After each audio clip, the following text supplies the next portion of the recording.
What's up mga guys? Okay, life update. Ito, may order na naman sa atin ng itik 500 heads na babae.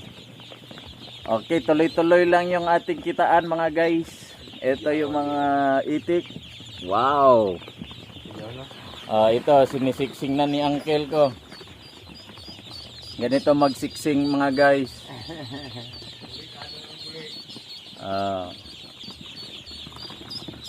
Diba?